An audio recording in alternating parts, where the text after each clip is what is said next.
For economist. Chapter number 4 है linear model and matrix algebra के ऊपर हम आज डिस्कस करते हैं। तो आइए हम अपना लेक्चर स्टार्ट करते हैं। स्टूडेंट, हम देखते हैं बेसिकली इस चैप्टर के अंदर chapter number 4 linear model and matrix algebra के अंदर हम 4.1 में मैट्रिक्स एंड वेक्टर्स के बारे में देखेंगे, फिर मैट्रिक्स ऑपरेशन के बारे में देखेंगे, नोट्स ऑन मैट्रिक ऑपरेशंस, फिर commutative associative and distributive law of matrix, identity matrix and null matrix, transpose and inverse matrix and finance Markov chain matrix. तो इन टॉपिक को हम आज डिस्कस करेंगे। देखें, objectives of the math for economist में to understand the mathematical economics problem by stating the unknown and the data and the conditions, इसको हम फाइंड आउट करने की कोशिश करते हैं। To plan the solution to these problem by finding a correct connection between the data and unknown, उनके दरमियान data और अननोन के दरमियान जो है करेक्शन के लिए हम ये भी हमारा बेसिक ऑब्जेक्टिव होता है। To carry out your plan for solving the mathematical economics problem, to examine the solution to mathematical economics problem for general insight into the current and future problems। तो इनके बारे में हम डिस्कस करेंगे, ये objectives हैं मैथमेटिक्स के। अब देखें डियर स्टूडेंट, लास्ट लेक्चर मैंने आपको डिटेल के साथ बताया था, जो हम चैप्टर नंबर 3 कर चुके हैं। उसमें मैंने आपको बताया था कि सिंगल जो इकोनॉमिक मॉडल है उसके ऊपर हमने ब्रीफली डिस्कस किया था। अब देखें, वन कमोडिटी मार्केट, एक मार्केट के अंदर आपको पता है कि एक मार्केट के अंदर अगर हम एक मार्केट को डिस्कस करें तो वहाँ पे जो इकोनॉमिक मॉडल होता है, quantity of demand is equal to quantity of supply. तो हमने कहा था कि quantity of demand is equal to A minus B P और quantity of supply is equal to minus C plus D P. ये मैंने आपको ऑलरेडी पढ़ा चुका हूँ और अच्छे तरीके से आपको ये मैंने इक्वेट किया था, दो इक्वेशन को, क्वांटिटी ऑफ सप्लाई और डिमांड को। और जब इक्वेट हमने कर लिया था तो उसके बाद हमने क्या किया था, प्राइस और quantity P asterisk A plus C और बी प्लस डी और Q asterisk A D minus B C और बी प्लस डी, ये ऑलरेडी हम पढ़ चुके हैं चैप्टर नंबर 3 में। ये वन कमोडिटी मार्केट मॉडल है जिसमें एक कमोडिटी जो है वो यूज होती है। अब देखें डियर स्टूडेंट, यहाँ पे अगर हम मैट्रिक्स की बात करें, इसको अगर हम मैट्रिक्स के तौर पे सॉल्व करें एक वन कमोडिटी मॉडल को, तो यहाँ पे 2x2 मैट्रिक्स हैं। जब हम इसको मैट्रिक्स फॉर्म शेप में कन्वर्ट करेंगे ये लीनियर फॉर्म को, तो फॉर एग्जांपल हमारे पास एक एग्जांपल दी हुई है कि 1q plus B P is equal to A और 1q minus D P is equal to minus C. तो आप देखें, जब हम इससे मैट्रिक्स बनाएंगे तो हमारे पास ए मैट्रिक्स में हम सिर्फ कोफिशिएंट मैट्रिक्स लिखेंगे जिसमें 1 है, बी है, 1 है और माइनस डी है, ये कोफिशिएंट है। ये जो इस इक्वेशन लीनियर इक्वेशन के साथ जो कोफिशिएंट है 1b 1 माइनस डी, वो हमने लिख लिए। उसके बाद हम लिखते हैं अननोन, जो हमारे पास वेरिएबल्स होते हैं उनको लिखते हैं। तो वेरिएबल हमारे पास दो हैं, ऑब्जेक्टिव दो हैं, एक क्यू है और दूसरा पी है। तो क्यू और पी हमने दूसरी ब्रैकेट के अंदर लिख लिए, जिसको हमने कोफिशिएंट को क्यू और पी हमने लिख लिए। उसके बाद हमारे पास थर्ड जो है वो कांस्टेंट है, जो ए और माइनस सी है, ए और माइनस सी। तो उसको हमने ब्रैकेट के जो इक्वेशन के दूसरी साइड पे लिख लिया। तो अगर हम इसकी स्टैंडर्डाइज फॉर्म बनाएं तो हमारे पास होता है A X is equal to D. A जो है वो डिनोट कर रहा है इस लीनियर इक्वेशन के अंदर कोफिशिएंट को, एक्स डिनोट कर रहा है क्यू और पी को, और जी डी जो है वो डिनोट कर रहा है ए और माइनस सी को, जो हमारे पास कॉन्स्टेंट्स हैं जो इक्वेशन की दूसरी साइड पे अवेलेबल हैं। सो अगर हमने यहाँ से x फाइंड आउट करना है तो x is equal to A inverse into D. A inverse को d से मल्टीप्लाई करेंगे तो हमारे पास क्या आ जाएगा डियर स्टूडेंट, x आ जाएगा। अब देखें यहाँ पे वन कमोडिटी मार्केट की अगर बात करें 2 मल्टीप्लाई बाय 2 मैट्रिक्स में, तो 1b 1 minus D is equal to into Q P और is equal to A minus C.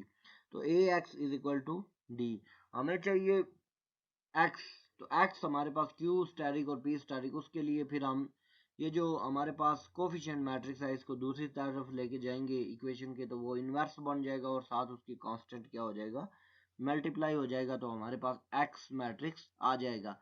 Static is equal to A inverse into D. अब डियर स्टूडेंट यहाँ पे हम general form of three by three matrix, आज हमने जो lecture discuss किया उसमें हम 3x3 मैट्रिक्स के ऊपर बात कर रहे थे। तो अब 3 मैट्रिक्स के ऊपर अगर हम देखें तो हमारे पास 3 लीनियर इक्वेशंस हैं, A11 x A12। ये 1 1 का मतलब होता है first row and first column.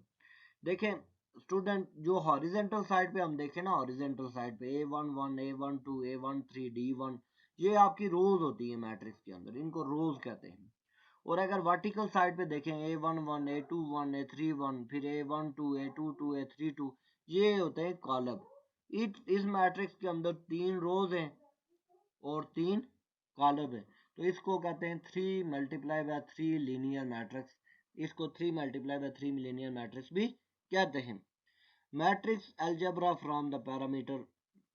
अब अगर हम इस मैट्रिक्स को इस जो लीनियर इक्वेशंस हैं इनको मैट्रिक्स शेप में कन्वर्ट करें तो हमारे पास ये ऐसे बनेगा। पहले सबसे पहले कोफिशिएंट आएंगे हमारे पास, वो है जिनको पैरामीटर्स भी कहते हैं, A11 फिर A12 A13 A21 A22 A23 A31 A32 A33। उसके बाद दूसरे नंबर पे हमारे पास एंडोजेनस वेरिएबल आते हैं। एंडोजेनस वेरिएबल का मतलब ये है कि वो वेरिएबल जो हमने फाइंड आउट करने हैं, किस तरह फाइंड आउट करने हैं, with the help of these coefficient and constant. तो एक्स वाई और जेड हमारे पास 3 अननोन वेरिएबल हैं जिनको हमने फाइंड आउट करना है। एक्सोजेनस वेरिएबल वो होते हैं, एंडोजेनस वेरिएबल उन वेरिएबल को कहते हैं variable which are determined within the system, this is called the endogenous variable. A variable which is not determined within the system, this is called the exogenous variable. Within the system का मतलब ये है कि देखें कि एक system के अंदर अगर वेरिएबल अवेलेबल हों तो उनको हम एंडोजेनस, लाइक के जिस तरह हम कहते हैं कि हमने फसल बोनी है ज़मीन के ऊपर, तो वहाँ पे ज़मीन भी हमारे पास अवेलेबल है और हम बीज वहाँ पे सीड्स भी बो देते हैं, तो ये विद इन द सिस्टम है, वो एंडोजेनस वेरिएबल है। और वहाँ पे धूप लगी हुई है, बारिश नहीं है, अचानक से मौसम ख़राब होता है और बारिश आ जाती है, तो वो हमारी जो फसल की जो काश्त है उसको डबल कर देगी बारिश जब उसके ऊपर पड़ेगी। तो बारिश जो है वो एक्सोजेनस वेरिएबल है स्टूडेंट। और विद इन द सिस्टम जो ट्रैक्टर है, सीड्स हैं, जो आपके पास फर्टाइल लैंड है, these variables are called the endogenous variable. 3 equation national income model भी इस तरह इक्वेशन में हमारे पास होता है 3 × 3 मैट्रिक्स के अंदर y is equal to C plus I not plus G naught, C is equal to A plus B Y minus T and T is equal to D plus T Y. तो अब मैंने आपको बताया कि endogenous variable, exogenous variable, constant, parameter, Y restriction on the parameter, तो ये सारी चीज़ें आपको बताई हैं कि इंडोजेनस वेरिएबल वो variable that are determined within the system, exogenous variable are variable that are determined outside of the system, constant वो वेरिएबल जिनके जो है वो वैल्यूज चेंज नहीं होती हैं, this are variables are called the constant. Parameters और variable which are measurable, जिनको हम मेजर करते हैं उनको पैरामीटर कहते हैं, जो जिनको कोफिशिएंट भी कहते हैं। जिस तरह के एक हमने इक्वेशन देखी थी लास्ट में, तो उसका जो ए मैट्रिक्स है वो पैरामीटर्स है, बी मैट्रिक्स जो है वो हमने फाइंड आउट करना है जो अननोन वेरिएबल है, और जो नेक्स्ट वाला मैट्रिक्स है वो हमारे पास कांस्टेंट है।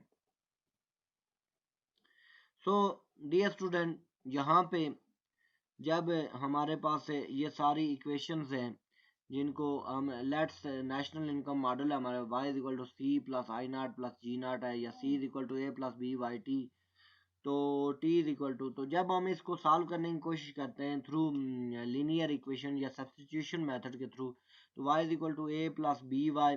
अब देखें c की वैल्यू जो है वो इक्वेशन नंबर 1 में सारी वैल्यूज पुट कर देंगे, y is equal to A plus B Y minus b into D plus T Y plus I plus G, तो ये सारी वैल्यूज़ को सब्स्टिट्यूट करते हुए y की सारी वैल्यूज़ को एक साइड पे ले जाएंगे। 7 नंबर पे देखें y minus B Y plus B T Y is equal to A minus B D plus I plus G.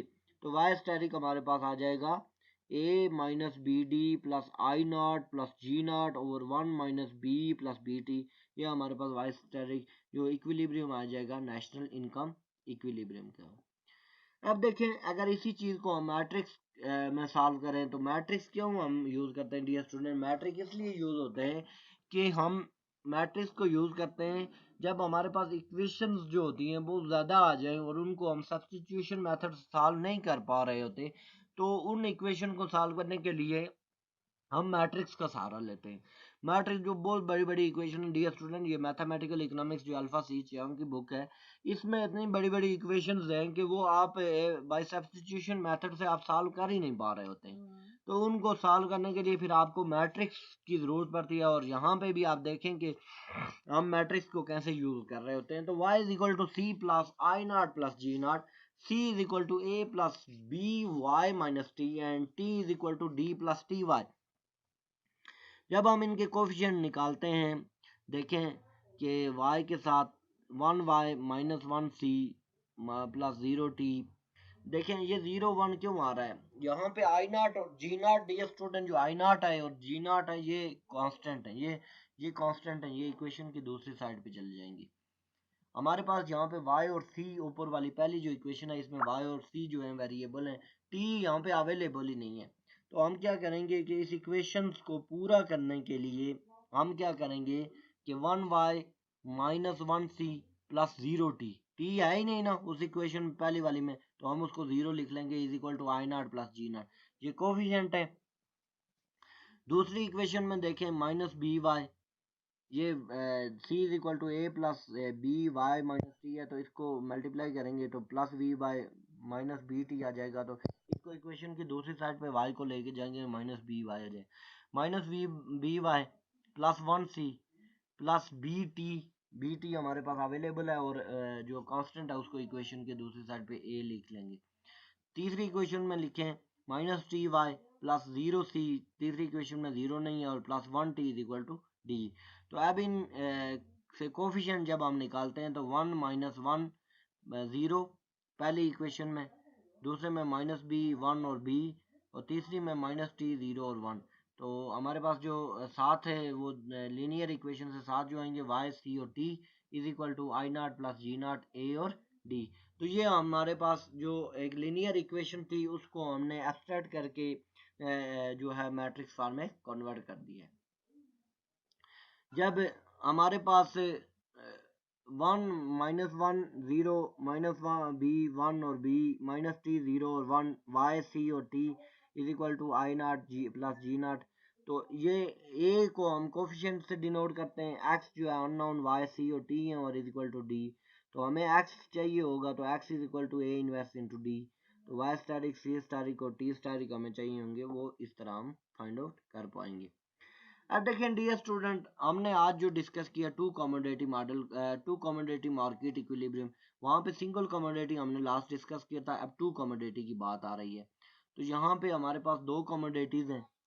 तो कमोडिटीज देखें, इसकी एग्जांपल देखें, quantity of demand one is equal to quantity of supply one. Quantity of demand one पहली market का जो हमारे पास पहली market की इक्वेशन जो है उसकी डिमांड जो है 10 माइनस 2p1 प्लस 2p2।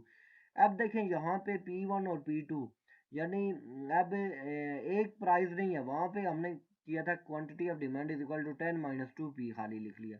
अब यहाँ पे P1 और P2 आ रहा है, यानी इसका मतलब ये है कि फर्स्ट जो मार्केट हमारे पास है उसमें दो कमोडिटीज़ हैं, उनकी दो प्राइजेज हैं, दो प्राइजेज हम ले रहे हैं P1 और P2।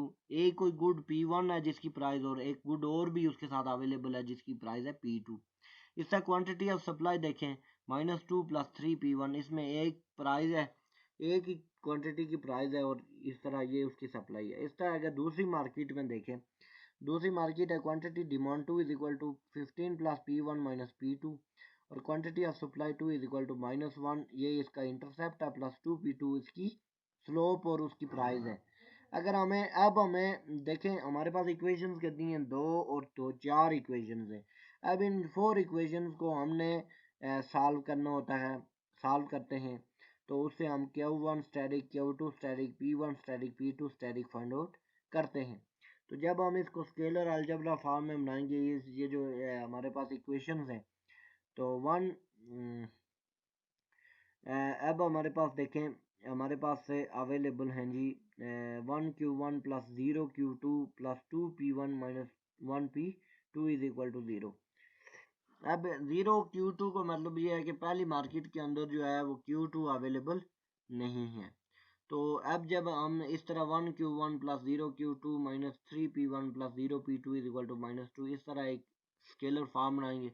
उसको हम जब पुट करेंगे कोफिशिएंट मैट्रिक्स में, पहले 1 0 2 -1 1 0 -3 0 0 1 -1 1 0 1 0 -2 और Q1 Q2 P1 और P2 लिख के ये हम इसको इजीली सॉल्व करेंगे टू कमोडिटी मार्केट्स में। अब देखें कि यहाँ पे हमारे पास से जो है एक मैट्रिक्स बन गया 4x4 मैट्रिक्स, जिसमें 4 रोज और 4 कॉलम है और साथ हमारे पास अननोन्स है। तो इनको हम फाइंड आउट करने की कोशिश करेंगे। तो matrix and assume the economic model as a system of linear equation in which I जो है वो रो को शो कर रहा है और जे कॉलम को, parameter where I is equal to 1 and row J is equal to 1 m column and m is equal to n, xi is the exogenous variable and di is the endogenous variable। अब देखें यहाँ पे हम general equation की बात करते हैं कि अगर एक जनरल मैट्रिक्स हो, उसमें a11 हमारे पास एक कॉलम है, उसके साथ उसका जो a11 उसका कोफिशिएंट है और x1 उसके कमोडिटी है, plus a12 x2 plus a1m xn is equal to d1 इस तरह a21, ये पूरा एक जनरल मॉडल जो है उसकी शेप, मैट्रिक्स की शेप अवेलेबल है। और इस शेप को देखते हुए हम फिर इसमें से कोफिशिएंट को अलग करते हैं और हमारे पास जो पैरामीटर होते हैं या कोफिशिएंट उनको अलग कर लेते हैं और साथ हम वेरिएबल को और साथ उसके कांस्टेंट को। तो इनको जब मैट्रिक्स की शक्ल में बनाते हैं तो ये देखें कोफिशिएंट हमारे आ जाते हैं a11 a12 a1m a21 a22 a2m an1 an2 plus anm। ये एक जनरल शेप है इसकी। तो x1 x2 and x10 d1 d2 and dn, तो ये हमारे पास इसको हम लिख लेते हैं। अब हम सोल्यूशन ऑफ जनरल इक्वेशन का, ये हमारे पास मुख्तलिफ वो इक्वेशंस अवेलेबल हैं, इनको हमने मैट्रिक्स शेप में बना के इनका सोल्यूशन करना है और ये सोल्यूशन इनका अवेलेबल है। ये देखें affect of vector linear dependent model. अब देखें यहाँ पे 2x plus Y is equal to 12 और 4x plus 2y is equal to 24 है। तो find the x static and y static, इसको हम फाइंड आउट करते हैं। तो हमारे पास हम जो है सबसे पहले क्या करते हैं, affect of vector linear dependent if any one of them can be express in a linear combination of remaining vector otherwise it is linearly independent. तो इस तरह हम इन इक्वेशंस को सॉल्व करते हैं स्केलर मैट्रिक्स। अब देखें स्केलर मल्टीप्लिकेशन का प्रोसेस देखें। जब हम एक ही हमारे पास एक फिगर है और उसको हम पूरे कॉलम से मल्टीप्लाई करते हैं तो वो कैसे करते हैं, डिवाइड करते हैं तो कैसे करते हैं। देखिए 8 को 2 से मल्टीप्लाई किया आपने 16 आ गया, 8 को 4 से मल्टीप्लाई करेंगे 32 आ जाएगा, 8 को 6 से मल्टीप्लाई करेंगे 48 आ जाएगा और 8 को 1 से मल्टीप्लाई करेंगे 8 आ जाएगा। डिवीजन करनी है तो ये जितने भी 4 एलिमेंट्स हैं इसमें इसमें 1/8 से डिवाइड करेंगे तो ये डिवीजन मैट्रिक्स इसको कहेंगे। उसके बाद देखें, अगर हम देखें मैट्रिक्स एडिशन जो आज आपको क्लास में पढ़ाया था, एडिशन में मतलब 2 + 1 7 + 9 प्लस 2 1 7 9 प्लस 3 1 0 2। तो इन हर एक एलिमेंट, जो पहला एलिमेंट है उसको दूसरे कॉलम के दूसरे एलिमेंट के साथ ऐड करेंगे, मतलब 2 + 3 is equal to 5, 1 + 1 is equal to 2, 7 + 0 is equal to 7, 9 + 2 is equal to 11। तो ये मैट्रिक्स का एडिशन मेथड है। सब्ट्रैक्शन मेथड में हमने माइनस लगाना है, 2 1 7 9 माइनस 1 0 2 3। तो 2 में से 1 माइनस किया तो 1 आ जाएगा, 1 में से 0 माइनस करेंगे तो 1, 7 में से 2 माइनस किए तो 5 और 9 में से 3 माइनस किया तो 6। ये हमारे पास अब मैट्रिक्स मल्टीप्लिकेशन जो है ये भी एक important assumption, A B is equal to B if B a scalar B identical matrix, I R B is the inverse matrix. तो अब देखें इसका matrix multiplication, multiplication of matrix required a comfortability condition. The comfortability condition for multiplication is that the column dimension of the lead A matrix must be equal to row dimension of lag matrix B, यानी पहले के column और दूसरे के रोज equal हों तो फिर ही हम उसको मल्टीप्लाई कर सकते हैं, otherwise multiply. What is the dimension of matrix result, ये देखें हमारे पास एक मैट्रिक्स है ए C11 C12 और C13। अब हमारे पास दो मैट्रिक्स है ना ए बी, ए में सिर्फ दो रोज हैं A11 A12 और बी मैट्रिक्स में दो कॉलम है B11 B12 B13 B21, two rows और टू कॉलम है, 2 मल्टीप्लाई बाय 2 और यहाँ पे 1 रो और 2 कॉलम है 2 मल्टीप्लाई बाय 2। तो जब हम इनको आपस में मल्टीप्लाई करते हैं तो देखें पहली रो पहला कॉलम, पहली रो फर्स्ट रो है A11 B11 plus A12 B12 B21, ये देखें ना पहली रो और पहला कॉलम, फर्स्ट मैट्रिक्स की फर्स्ट रो है हमारे पास, वो क्या है A11 है, मल्टीप्लाई करेंगे B11 से, दरमियान में प्लस डालेंगे A12 मल्टीप्लाई बाय B21। इस तरह नेक्स्ट जो है अगली रो में देखें A11 B12 plus A12 B22। इस तरह थर्ड में देखें A11 B13 और A12 B23। तो ये तीनों मल्टीप्लाई होके हमारे पास एक मैट्रिक्स होते हैं जिससे कहते हैं matrix multiplication. So dear student, ये बहुत इजी टॉपिक है और आई होप कि आपको ये टॉपिक अच्छा लगा होगा। इसमें कोई इतना, ये जनरल कम्युलेटिव फॉर्म है A plus B is equal to B plus A, तो A11 A12 A21 A22 plus B11 B12 B21 B22, इनको आपस में एडिटिव करेंगे और ये आपस में एक दूसरे के इक्वल होंगे। अब देखें दो मैट्रिक्स हमारे पास एक इक्वेशन अवेलेबल है matrix multiplication in general not commutative, that is A B B A even. अब देखें ए हमारे पास मैट्रिक्स जो है वो अवेलेबल